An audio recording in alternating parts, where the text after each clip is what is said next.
আসলে মানুষ কতটা বিবেকহীন হলে এইভাবে মাছ ধরতে পারে এবং দেশের ক্ষতি করতে পারে।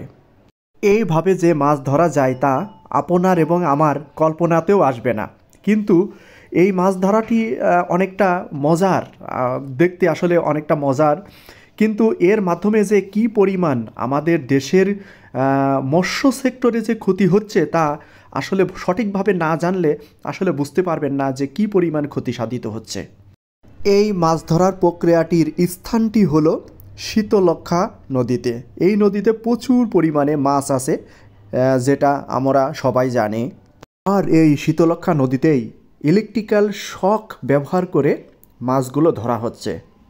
আর এই মৎস্য শিকারী ইলেকট্রিক্যাল শক তৈরি করার জন্য ব্যবহার করেছেন একটি ব্যাটারি, এবং ব্যাটারির ভোল্টেজকে লো ভোল্টেজকে হাই ভোল্টেজে রূপান্তর করার জন্য ইলেকট্রিক্যাল ডিভাইস।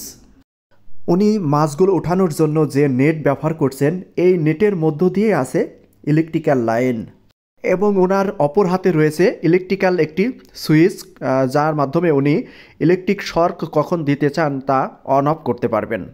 ওনার হাতে যে নেট, এই নেটটি পানির মধ্যে যে স্থানে রাখেন সেই স্থানে কয়েক গজের মধ্যে জলজ যত প্রকার প্রাণী আছে, মাছ থেকে শুরু করে বিভিন্ন প্রকার যে সকল প্রাণী আছে, সকল প্রাণী শর্কের কারণে মারা যায়। বিশেষ করে ছোট মাছগুলো যখন শর্কের কারণে মারা যায় তখন মাছগুলো ভেসে ওঠে, তখন ওই জেলে তার নেট দ্বারা মাছগুলো সংগ্রহ করে নেন। এই ব্যক্তি এইভাবে মাছ ধরছে, এটি শুধু বাংলাদেশ বলে সম্ভব। এটি যদি কোনো উন্নত দেশ হতো তাহলে কোনো ব্যক্তি এইভাবে মাছ ধরার বিষয়টি কল্পনাতেও আনত না।